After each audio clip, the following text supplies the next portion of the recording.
100 দিনের কাজ থেকে আবাস যোজনা কেন্দ্রীয় প্রকল্পে বরাদ্দ জুটবে বাংলার, নাকি এবারও উঠবে বঞ্চনার অভিযোগ?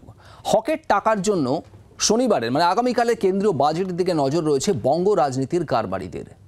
গত বাজেটে কেন্দ্রীয় মোদী সরকারের পাখির চোখ ছিল পূর্ব ভারত, পশ্চিমবঙ্গ, ওড়িশা, বিহার, ঝাড়খণ্ডের আর্থিক বৃদ্ধি লক্ষ্য, এমনটাই বলা হয়েছিল। গত বছরের অন্তর্বর্তী বাজেটে ঘোষণা করেছিলেন নির্মলা সীতারামন। কতটা নজর দেওয়া হয়েছে এই পূর্বের দিকে এবং বিশেষ করে পশ্চিমবঙ্গের দিকে, সেটাই আলোচনার বিষয়। এবং এর পাশাপাশি আগামীকালের বাজেটে কতটা নজর দেওয়া হবে পশ্চিমবঙ্গের দিকে, কি প্রত্যাশা থাকছে, আলোচনা করব। আমার সঙ্গে এই মুহূর্তে রয়েছেন বিজেপি নেতা মণিকাঞ্চন পাল। মণিকাঞ্চনবাবু, আপনাকে স্বাগত আমাদের অনুষ্ঠানে। আমি আপনার কাছে একটু জানতে চাইব যে একজন রাজ্যবাসী, বঙ্গবাসী হিসেবে কি প্রত্যাশা আগামীকালের কেন্দ্রীয় বাজেট থেকে? দেখুন, প্রত্যাশা তো ঠিকই আছে, কারণ শুধু একজন বাঙালি হিসাবে নয়, কেন্দ্রীয় সরকার সারা ভারতবর্ষের কথা চিন্তা করবে এবং সারা ভারতবর্ষের কথা চিন্তা করে যেটা উন্নততর, যেটা আমাদের কিন্তু একজন বাঙালি হিসেবে বাংলার, আমি বিশেষ করে বাংলার কথা ভেবে, হ্যাঁ, বাংলার কথা ভেবেই বলছি। বাংলায় যে হারে টাকা দেওয়া হয়েছে, আমি গত অন্তর্বর্তী বাজেটের কথা আপনি বলছিলেন, সেখানে 12,47,211 কোটি টাকা শুধু পশ্চিমবাংলাকে দেওয়া হয়েছে, যা 7.5% অফ টোটাল অ্যালোকেশন, এবং ভারতবর্ষের মধ্যে 4th হাইয়েস্ট স্টেট যাকে এতগুলো টাকা একসাথে দেওয়া হয়েছে। তারপরেও যদি বলে টাকা নেই, আর তার পরবর্তীকালে যেটা আপনি উল্লেখ করলেন যে পূর্বোদয় বলে একটি প্রজেক্ট, যার মধ্যে পশ্চিমবাংলা, বিহার, ঝাড়খণ্ড, অন্ধ্রপ্রদেশ এবং উড়িষ্যা রয়েছে। এই যে 5টা রাজ্য নিয়ে পূর্বোদয় যে আলাদা যোজনা তৈরি করা হয়েছে, সেই যোজনার জন্য আলাদাভাবে গুরুত্ব দেওয়া হয়েছে। এতটা পশ্চিমবাংলাকে গুরুত্ব দেওয়ার পরেও যদি পশ্চিমবাংলা রাজনৈতিক কারণে পশ্চিমবাংলাবাসী বলছে না, পশ্চিমবাংলার কিছু নেতা তারা চিৎকার করছে তাদের রাজনৈতিক ফায়দার জন্য যে কিছু দেয় না, যে টাকা দেওয়া হয়েছে, যে খাদ্য পরিবেশন করা হয়েছে, সেই খাদ্য ঠিকঠাক খেয়ে হজম করতে পারলে আবার নতুনভাবে পরিবেশন হবে। খাদ্য দেওয়ার জন্য কেন্দ্রীয় সরকার রেডি রয়েছে, বাট আপনারা খাবেন, আপনারা নিজেরা রাজ্যবাসীকে খাওয়ার ব্যবস্থা করা হয়েছে। গতবারের যে বাজেট ছিল, যে ইন্টারিম বাজেট ছিল গতবারের, সেখান থেকে এখন অবধি 12 লক্ষ কোটি টাকা দেওয়া হয়েছে শুধু এই রাজ্যকে। 12,47,211 কোটি টাকা, 47,000 কোটি টাকা। আপনার এই ফিগার যদি সত্যি হয়, রাজ্য যে দাবিটা করছে যে 1,71,000 কোটি টাকার মতো বকেয়া, দীর্ঘ বেশ কয়েক বছর ধরে বকেয়া, তাহলে সেই দাবিটা একেবারে ভুল। দাবি ভুলকে ঠিক সেটা পরের বিষয় হচ্ছে যে টাকা দেওয়া হয়েছে তার ইউটিলাইজেশন সার্টিফিকেট যদি ইউসি যদি ঠিকঠাক দেওয়া হয়, টাকা দেওয়া হবে। আর এই যে রাজনীতি তো আগারগোড়া দেখে আসছি। সিপিএম চিরদিন বলে গেল কংগ্রেসের সাথে বন্ধুত্ব করলো, আর এখানে চিৎকার করলো আমাদের বঞ্চনা করা হচ্ছে, আমাদের বঞ্চনা করছে। তার রিপিটেশন, আপডেটেড বামফ্রন্ট মানেই তো আজকের টিএমসি। সুতরাং এগুলো শুনে যাবে যে টাকাগুলো দেওয়া শুধুমাত্র এই খাতে নয়, আপনার ন্যাশনাল ইনস্টিটিউট অফ হোমিওপ্যাথি থেকে শুরু করে Chittaranjan national cancer hospital, Satyajit Ray film institute থেকে ইন্ডিয়ান ইনস্টিটিউট অফ, ওখানে দেওয়া হয়েছে ভিক্টোরিয়া এশিয়াটিক সোসাইটি, কলকাতা মেট্রোকে ভারতবর্ষের মতো একমাত্র মেট্রো প্রজেক্ট যেখানে পুরো ইনভেস্টমেন্টটাই করে কেন্দ্রীয় সরকার, পুরো টাকাটা দেয় কেন্দ্রীয় সরকার। কলকাতা মেট্রোকেও 906 কোটি টাকা দেওয়া হয়েছে। এরপরেও বলবে টাকা নেই। আরেকটা বড় বিষয় হচ্ছে যে পিএম আবাস যোজনার R1 2.0-তে পশ্চিমবাংলায় 10 লক্ষ কোটি টাকার ইনভেস্টমেন্ট করা হয়েছে, 10 লক্ষ কোটি টাকার। সুতরাং আবাস যোজনায় 10 লক্ষ কোটি টাকা দেওয়া হয়েছে শুধু আরবান। এটা কলকাতা এবং আসানসোল, দুর্গাপুর যে শহরাঞ্চলটা আছে, সেই শহরাঞ্চলের জন্য পিএম আবাস যোজনা R1 2.0-তে 10 লক্ষ কোটি টাকা দেওয়া হয়েছে। দেওয়া হয়েছে না, এটা দেওয়ার প্রস্তাব। না, একটু স্পষ্ট করে যদি বলেন। দেওয়া হয়েছে অলরেডি, অ্যালোকেশন সব মিলিয়ে 12 লক্ষ কোটি টাকা দেওয়া হয়েছে গতবারের বাজেটের পর থেকে এখনো অবধি।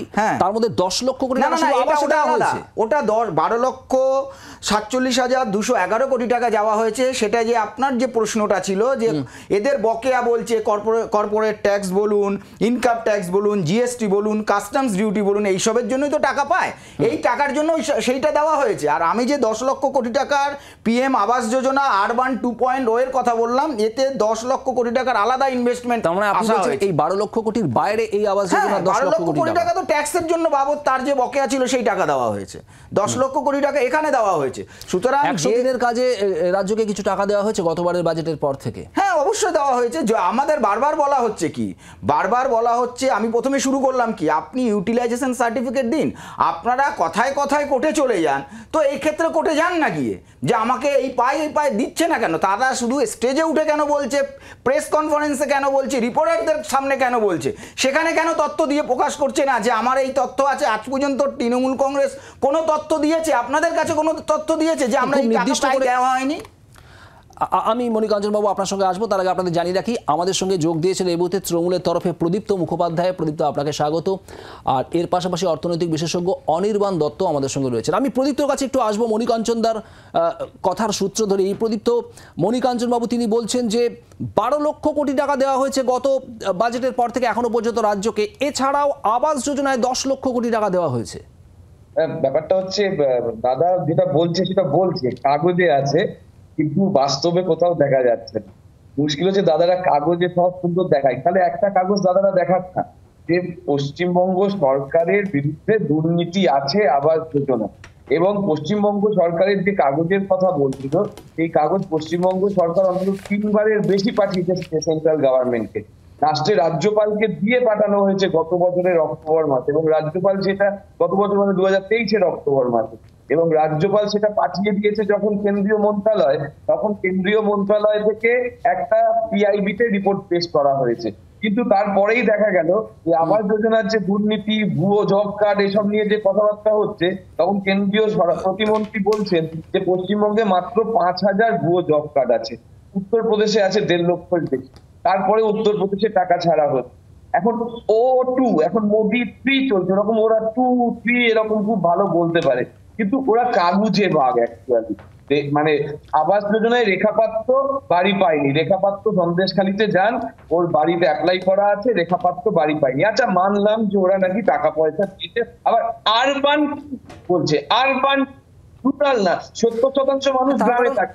তার কারণ এটা তো সত্যি, মণিশঙ্কর বাবুর দাবি যদি সত্যি হয় যে 10 লক্ষ কোটি টাকা আবাসে দেওয়া হয়েছে, এছাড়াও 12 লক্ষ কোটি টাকা, তাহলে মুখ্যমন্ত্রী ঘোষণা করেছেন কেন্দ্র টাকা দিচ্ছে না, সেই টাকা রাজ্যের তরফ থেকে দেওয়া হবে এবং সেটা দেওয়ার কাজ শুরুও হয়েছে। তাহলে কোন জায়গা, কে সত্যি?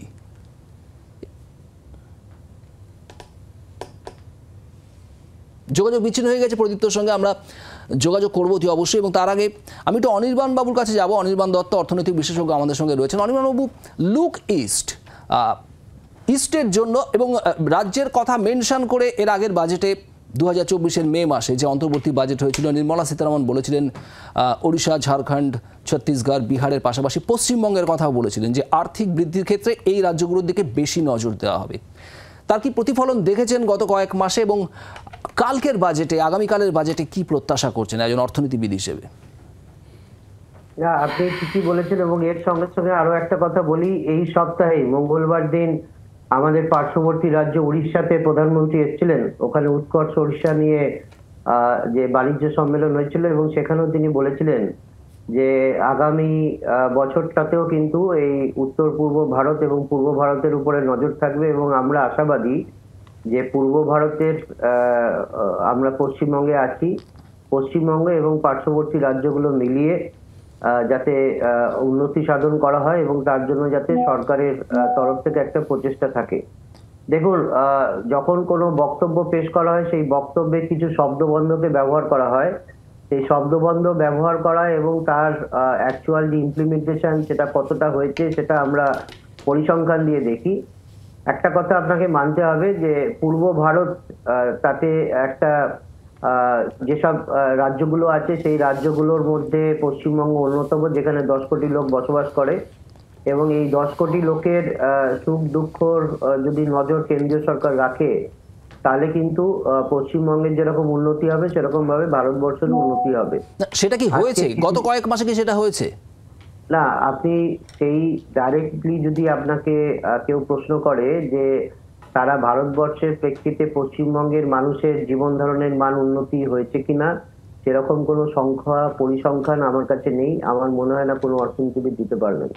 কিন্তু সাধারণ বাজেট যেটা আগামী দিন হতে চলেছে, সেটা কিন্তু সারা ভারতবর্ষের প্রেক্ষিতে 140 কোটি লোকের কথা মাথায় রেখে আগামী বছর ভারতবর্ষের আয় এবং ব্যয়ের কি সামঞ্জস্য রাখা হবে সেটারই একটা পরিসংখ্যান আগামী দিনে মানে আগামীকাল সকাল 11টার সময় আমাদের মাননীয় অর্থমন্ত্রী পেশ করবে। আজকে যেটা পেশ করা হয়েছে সেই পেশ করাটা যেটা হয়েছে আপনারা সবাই জানেন ইকোনমিক সার্ভে। সেই সার্ভেতে যে গ্রোথ রেটের কথা বলা হয়েছে এবং গত বছরের যে ইকোনমিক সার্ভে হয়েছিল বা বাজেটের সময় যে গ্রোথ পাতের কথা বলা হয়েছিল সেই আক্ষরিক অর্থে আমরা সেই গ্রোথ রেটটাকে অ্যাচিভ করতে পারিনি, এটা সরকারি পরিসংখ্যান বলছে। এবং এটার কারণ সেটার কারণ হচ্ছে যে একটা গ্লোবাল টার্মোয়েল আছে, জিওপলিটিক্যাল ইস্যুস চলছে। আজকে ভারতবর্ষের অর্থনীতিকে আপনি স্ট্যান্ড অ্যালোন হিসেবে অর্থনীতি হিসেবে জাহির করতে পারবেন না যে সেটা তো ঠিকই অনিয়ন বাবু, এবং চ্যালেঞ্জ তো অতি অবশ্যই রয়েছে।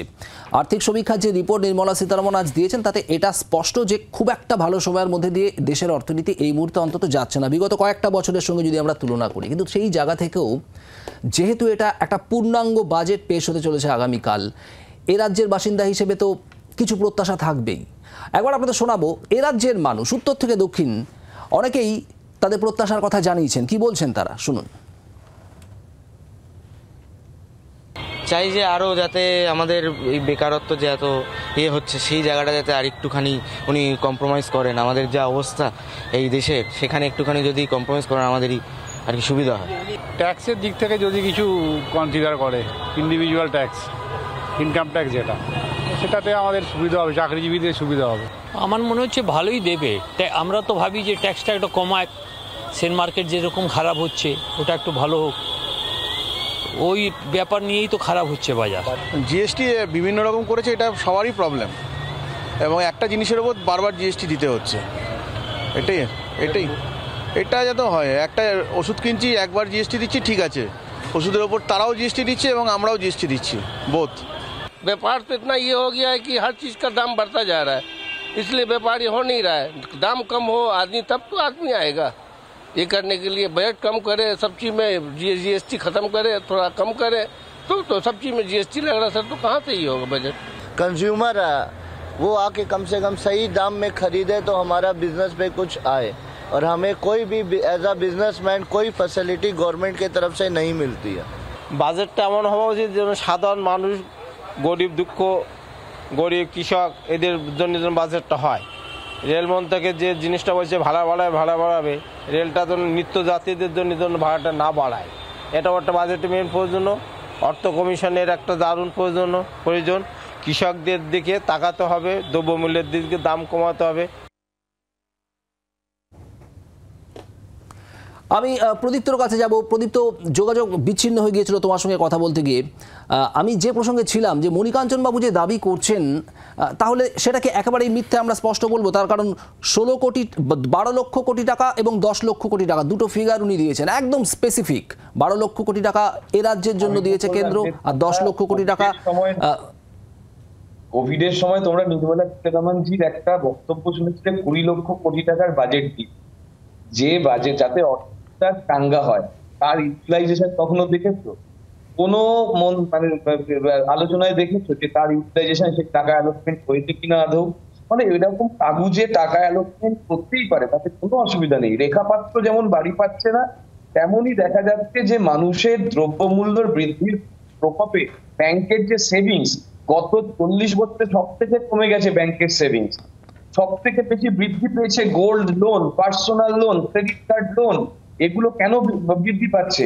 ভারতবাসীর মাথায় আজকে, প্রতি ভারতবাসীর মাথায় কত লক্ষ টাকা করে দেনা রয়েছে। মণিকাঞ্চন যদি একটুখানি তাদের বাজেট অ্যানালিসিসেই দেখে নেয় তাহলে বুঝতে পারবে যে 13 সালে কত লক্ষ কোটি টাকা ঋণ ছিল, আর সেটা আজকে 25 সালে যে কত লক্ষ কোটি টাকা ঋণ হয়েছে। এদিকে তো জিএসটি কালেকশন হু করে বাড়ছে। ফলে সামনে দিল্লির ভোট আছে, কিছু গল্প, কিছু মোয়া থাকতে পারে দিল্লি কেন্দ্র করে, উড়িষ্যাকে কেন্দ্র করে, কিন্তু আবার বক্তব্য হচ্ছে যে আমাদের যেমন আবাস যোজনা বা 100 দিনের কাজের টাকায় কোনো অর্থ সাহায্য গত কয়েক বছর ধরে আসছে না এবং বরাদ্দ হচ্ছে না। অভিযোগ একরকম আর পার্লামেন্টের তথ্য আর এক রকম। এই দুইয়ের বিভাজন যদি মণিকাঞ্চন একটু দেখে নেয় যে আমি ভুল বলছি কিনা। আর ও যেটা বলছে আরবানে থাকে 30%, ও বলছে আরবান রুরাল 70% মানুষ থাকে। সেই রুরালে আবাস যোজনা পাচ্ছে না। তার ফলে কিন্তু বিজেপির বহু, এই যে বাগদায় বিজেপির একটা বড় অংশ মানুষ থাকেন, সেখানে হাহাকার করছে। অশোকনগরে বিজেপির কিছু মানুষ আছে, হাহাকার করছে। উত্তর চব্বিশ একটা মেজর বেল্টে বিজেপির প্রার্থীরা জিতেছে, তারা হাহাকার করছে যে আমরা কবে এই আবাস যোজনায় আবাসের বাড়িটা পাবো। এই গ্রামীণ মানুষ, একটা বিপুল সংখ্যার গ্রামীণ মানুষকেই একেবারে আবাস যোজনার অর্থ রাজ্যের তহবিল থেকে দেওয়ার সিদ্ধান্ত নেওয়া হয়েছে এবং সেই প্রক্রিয়াও শুরু হয়েছে এবং একই সঙ্গে সঙ্গে 100 দিনের কাজও। আমি এখানেই মণিকাঞ্চন বাবুর প্রতিক্রিয়া জানবো, একটা বিরতির পর ফিরছি, সঙ্গে থাকুন।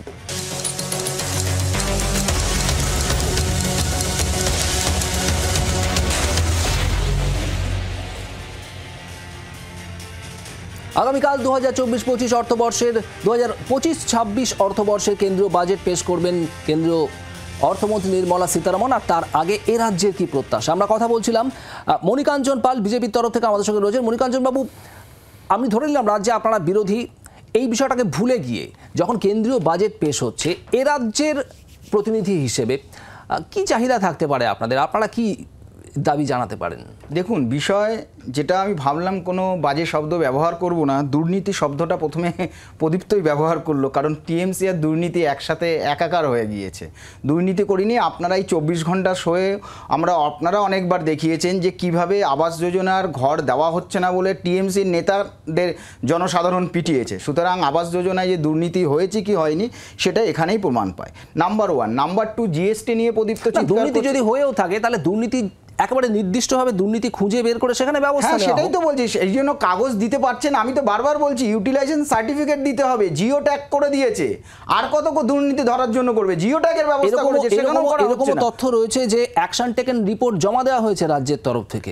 রাজ্য তো দিচ্ছে, আমি তো বারবার বলছি তার সঙ্গে অ্যাপয়েন্টমেন্ট চাওয়া হয়েছে গতবারের বাজেটের পর থেকে, এখনো পর্যন্ত অ্যাপয়েন্টমেন্ট পাওয়া যায়। দেখুন, আমি তো বারবার বলছি আপনি সারা দেশের কথা ভাবুন। আজকে ইকোনমিক সার্ভে যেটা অনির্বাণ বলছিলেন, ইকোনমিক সার্ভে দেওয়া হয়েছে, আমি 2-3টে পয়েন্ট, আমাকে 2 মিনিট সময় দিন, আমি ক্লিয়ার করে দিচ্ছি। প্রদীপ্ত বারবার জিএসটি নিয়ে চিৎকার করছিল। জিএসটি হওয়ার পর ভারতবর্ষের মধ্যে কোনো রাজ্য যদি সব থেকে লাভবান হয় সেটা হচ্ছে পশ্চিমবাংলা। পশ্চিমবাংলার ইনকাম হচ্ছে আবগারি, তেলের ট্যাক্স আর জিএসটি। কারণ জিএসটি আগে ছিল প্রোডাকশন বেস, পরে হয়েছে কনজিউমার বেস জিএসটি হওয়ার ফলে। সুতরাং পশ্চিমবঙ্গ লাভবান বেশি হয়েছে। জিএসটি নিয়ে সব থেকে বেশি লাভ প্রদীপ্তর দলের হয়েছে, সে তো চিন্তার করার কারণ নেই। কিন্তু আমার প্রশ্ন এটা, আজকে যে ইকোনমি সার্ভে বেরিয়েছে সেখানে দেওয়া হয়েছে সারা ভারতবর্ষে মহিলা শ্রমের সংখ্যা যেখানে 2017-18 ছিল 23.3%, সেখানে 23-24 হয়েছে 41.7%। আমরা মোবাইল ফোনে আমরা এতদিন আমদানি করতাম, এখন আমরা রপ্তানি করছি, এবং ইলেকট্রনিক্স গুডের গ্রোথ হয়েছে প্রায় 17.5%। সেখানে লাস্টলি আমার প্রদীপ্তর কাছে প্রশ্ন যে কটা মোবাইল কারখানা পশ্চিমবাংলায় হয়েছে, কটা কারখানা? এখানে একটা বড় গ্রোথ। আগে ইম্পোর্ট করতাম বাইরে, এখন এক্সপোর্ট করছি আমরা। কতটা জাম্প করেছি মোবাইল ফোন ম্যানুফ্যাকচারিংয়ে।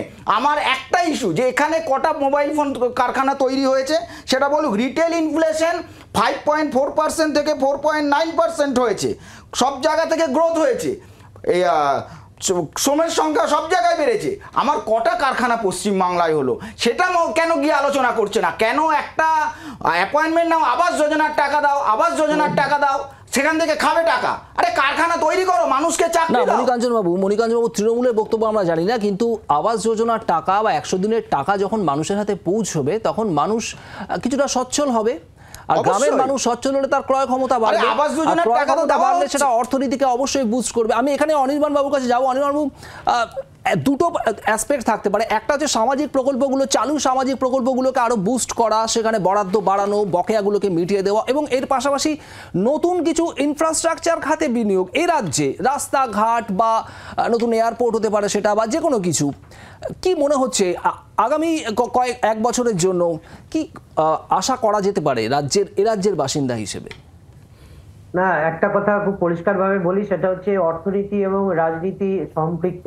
আমরা আগামীকালের যে বাজেট দেবো সেই বাজেটটা অর্থনৈতিক বাজেট, কিন্তু তার সঙ্গে রাজনীতি পরতে পরতে জড়িয়ে থাকবে। কয়েকদিন পর দিল্লির ইলেকশন, তারপরে বিহার ইলেকশন আছে, সামনের বছর পশ্চিমবঙ্গ ইলেকশন আছে। আর আমরা এই যে সামাজিক প্রকল্পের কথা বলি, সামাজিক প্রকল্পের মধ্যে একটা ব্যালেন্সিং করতে হয়। প্রধানমন্ত্রী গরিব কল্যাণ অন্ন যোজনা 80 কোটি লোককে বিনা পয়সা রেশন দেওয়ার প্রকল্প চালু হয়েছিল করোনার সময়, সেটা এখনো চলছে। সেটার যৌক্তিকতা আছে কিনা, 80 কোটি লোকের পাওয়ার কথা কিনা, না সেখানে 70 কোটি লোক পাবে, আমরা সেটা জানি না। আপনি এই যে কোনো সামাজিক প্রকল্প করাটা অর্থনীতির পক্ষে আমি বলবো ভালো, কিন্তু সেটা যদি আপনি ওই প্রধানমন্ত্রীর ভাষায় রেউড়ি সংস্কৃতি হয়ে যায়, তখন কিন্তু সেটা দেশের অর্থনীতির যে চাকাটা সেটাকে মজবুত জায়গা দিয়ে যেতে দেয় না, সেটা অন্য জায়গাতে চলে যাবে।